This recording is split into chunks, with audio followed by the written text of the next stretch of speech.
আসসালামু আলাইকুম। কেমন আছেন সবাই?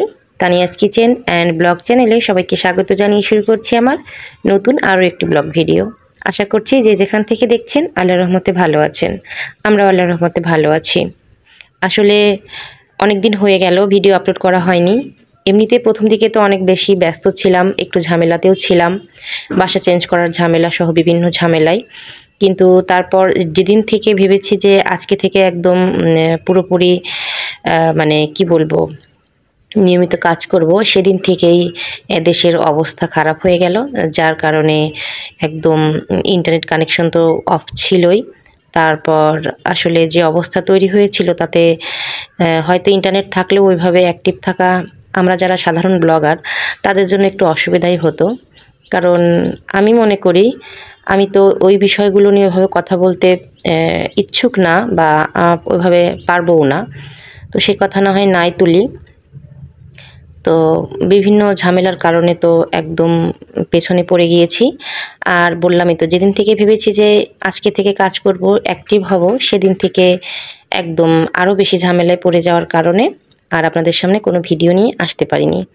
তো যাই হোক, এখন দেশের অবস্থা কেমন পুরোপুরি না জানলেও না বুঝলেও হয়তো আগের থেকে ভালো। দোয়া করি যেন এই ঝামেলা খুব তাড়াতাড়ি একদম মিটে যায়, একদম আগের মতো শান্তি ফিরে আসুক। তো সব ঝামেলাই এক সময় হয়তো চলে যাবে, তবে যে যেভাবে গেছে বা চলে গেছে তাদের জন্য তো খারাপ লাগাটা কাজ করেই। তো যতই বলি এই বিষয় নিয়ে কথা বলবো না, তারপরও কিন্তু ছোটোখাটো দু একটা কথা বলে ফেললাম। ভুল ত্রুটি হলে ক্ষমা সুন্দর দৃষ্টিতে দেখবেন। আসলে এই ভিডিওটা বেশ আগের করার ভিডিও।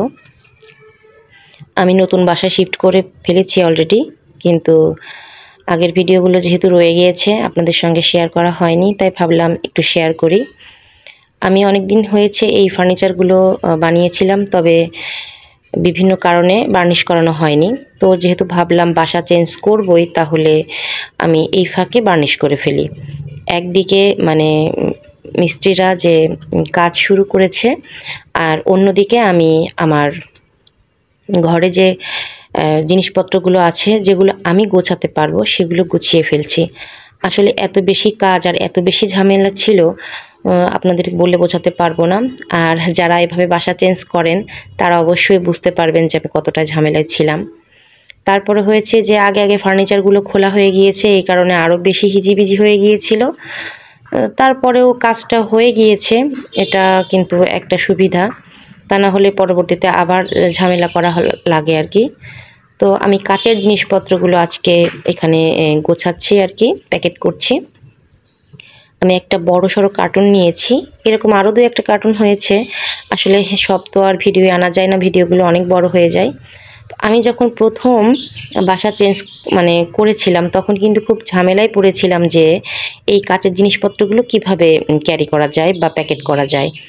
তো একটা ভাইয়া আমাকে এভাবে শিখিয়ে দিয়েছিল। আর আপনাদের ভাইয়া কখনো একটা প্যাকেটও করে দেখেনি আজ পর্যন্ত, আর তিনি এভাবে পারেও না, বোঝেও না।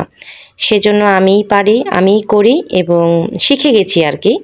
তো ভাবলাম যে আপনাদের সঙ্গে শেয়ার করলে যারা নতুন এভাবে চেঞ্জ করেন তাদের হয়তো একটু হলেও সুবিধা হলেও হতে পারে। তো সেজন্যই শেয়ার করা আর কি। আমি প্যাকেটটাকে পেছন দিক দিয়ে একদম কস্টেপ দিয়ে, যে মোটা কস্টেপ আছে চওড়া, সেটা দিয়ে একদম খুব ভালোভাবে আটকে নিয়েছি। আর খুব জব্দ করে নিয়েছি আর কি।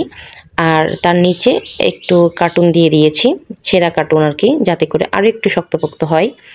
তারপর করেছি কি, যে আমার ব্যবহার করা বা আমার ছেলের ব্যবহার করা যে পোশাক আশাকগুলো থাকে, যখন আমার ছেলেরা ছোট ছিল তখন সেই কাঁথাগুলো ব্যবহার করতাম, বিশেষ করে ছোট ছোট যে কাঁথাগুলো থাকে। তো ব্যবহার করা যে পোশাক আশাকগুলো, তার মধ্যে এরকম গামছাও আছে। তো সবগুলো দিয়ে আমি খুব ভালোভাবে করে আমি কাচের জিনিসগুলো একদম এভাবে কি বলবো ঢেকে নিচ্ছি, যাতে করে কোনো একটু অংশ ফাঁকা না থাকে। তাহলে হবে কি, ঝাঁকি লাগলেও এগুলো ভেঙে যাবে না। আসলে আমি প্রত্যেকটা কাচের জিনিস বা সিরামিকের জিনিসগুলো ঠিক এইভাবে যে কাপড় পেয়েছি আর কি, সেই কাপড় দিয়ে এমনভাবে পেঁচিয়ে নিয়েছি যাতে করে কোনো অংশ ফাঁকা না থাকে। সেগুলো সবগুলো রাখার পর কিন্তু আরও একটু ফাঁকা জায়গা থাকে মাঝে মাঝে, সেখানেও আমি কাপড় গুজে গুজে দিয়েছি, যাতে করে পুরো প্যাকটা একদম ফিক্সড হয়ে থাকে, কোনো ভেতরের জিনিসপত্র নড়াচড়া না করে। তাহলে হবে কি, জিনিসপত্রগুলো ভেতরে ভেঙে যাবে না। আসলে কি বলবো, আসার সময় গোপালগঞ্জের ভেতরে এমন রাস্তার মধ্যে পড়েছিলাম, এত ঝাঁকি খেয়েছি, আমি তো ভয়ই পাচ্ছিলাম যে আমার জিনিসগুলো হয়তো একদম খিচুড়ি হয়ে যাবে। তবে আল্লাহর রহমতে আমার একটা জিনিসও ভাঙে নাই, একদম খুব ভালো ছিল। আসলে নিজের হাতে প্যাকিং করেছি তো, আর খুঁজে খুঁজে এভাবে নেড়ে চেড়ে দেখেছি যে কোথাও কোনো গ্যাপ আছে কিনা। যেখানে গ্যাপ থেকেছে সেখানেই আমি অন্য কাপড় দিয়ে সেই গ্যাপটা পূরণ করে দিয়েছি, যার কারণে এই মানে প্যাকেটের মধ্যে কোনো নড়াচড়া করতে পারেনি, আর আমার জিনিসগুলোও ভেঙে যায়নি। তো যারা নতুন এভাবে আপনারা চেঞ্জ করতে পারেন না বা চান না, ভয় পান, তারা কিন্তু ইচ্ছা করলে এভাবে চেঞ্জ করতে পারেন। আর হয়েছে কি, এখন তো সুবিধাও অনেক হয়েছে, অনেক কোম্পানি আছে যে একদম খুব সুন্দরভাবে গুছিয়ে বাসা চেঞ্জ করে একদম ঠিকঠাক করে গুছিয়ে দিয়ে যায়। তবে ওর বাবা যোগাযোগ করেছিল, তবে যেদিন আমরা শিফট করেছিলাম একদম রাস্তায়, তখন তারা আর কি ফোন করেছিল। তো তার আগে তারা ওইভাবে রিপ্লাই দেয়নি, যার কারণে আসলে ওইভাবে আমরা শিফট করতে পারিনি। তো এতেও আমাদের খুব একটা অসুবিধা হয়নি, অনেক কষ্ট হয়েছে এটা বলা যায়, কিন্তু অসুবিধা হয়েছে হয়তো সাময়িকভাবে, তবে হয়ে গেল এই আর কি। তো আজকের ভিডিওটা আর বড় করব না, আমি এভাবেই প্যাকিং করেছি। আর এর মধ্যে কিন্তু কাজ চলছে, আমার ফার্নিচারের বার্নিশের কাজ চলছে, আর আমি এই পাশ থেকে এই কাজগুলো করে নিলাম। আর একটা একটা করে আমি প্যাকেট করেছি, কাপড় চোপড় আলাদাভাবে প্যাকেট করেছি। আর তুলনামূলকভাবে আমার কম আমি মনে করি, তবে যাদের আরও বেশি প্যাকেট হয় তারা কিন্তু প্যাকেটের গায়ে লিখে রাখতে পারেন, তাহলে আরও একটু সুবিধা হয় যে কোন প্যাকেটের মধ্যে কোনটা রেখেছেন, তাহলে কিন্তু আরও ভালো হবে। তো আমি শেষমেশ ভালোভাবে ঝাঁকিয়ে দেখলাম যে কোথাও ফাঁকা আছে কিনা, আরও কিছু কাপড়ে ভাবে যেখানে যেখানে গ্যাপ আছে ঢুকিয়ে তারপর ওপর থেকে আবার কস্টেপ মেরে দিব, এবং শেষে আবার দড়ি দিয়ে বেশ ভালোভাবে বেঁধে নিব, যাতে করে কোনো প্রবলেম না হয়।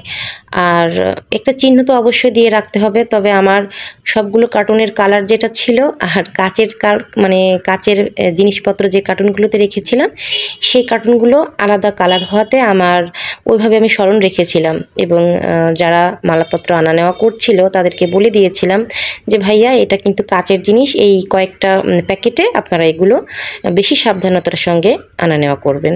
তো যাই হোক, সব কিছু মিলিয়ে আলহামদুলিল্লাহ খুব ভালোভাবেই আমার জায়গা মতো পৌঁছে গিয়েছিলাম। আর আসার ভিডিও আমি রেখেছি, ইনশাল্লাহ আপনাদের সঙ্গে শেয়ার করব আস্তে আস্তে সবই, এবং আপনাদের মাঝে আবার নিয়মিতভাবে আমি ফিরে এসেছি। আপনাদের সঙ্গে আমি থাকব, আপনারাও আমার সঙ্গে ইনশাল্লাহ আশা করছি থাকবেন। তো আজকের ভিডিওটি আর বড় করব না, অনেক বড় হয়ে গিয়েছে। সবাইকে অসংখ্য ধন্যবাদ এতক্ষণ যারা ধৈর্য সহকারে আমার ভিডিওটি দেখছেন। পরবর্তী ভিডিও দেখার আমন্ত্রণ জানিয়ে আজকের মতো এখানেই বিদায় নিচ্ছি। সবাই ভালো থাকবেন, আমার নতুন গন্তব্য যাতে আমরা ভালোভাবে পৌঁছাই সেজন্য আমাদের জন্য সবাই দোয়া করবেন। আল্লাহ হাফেজ।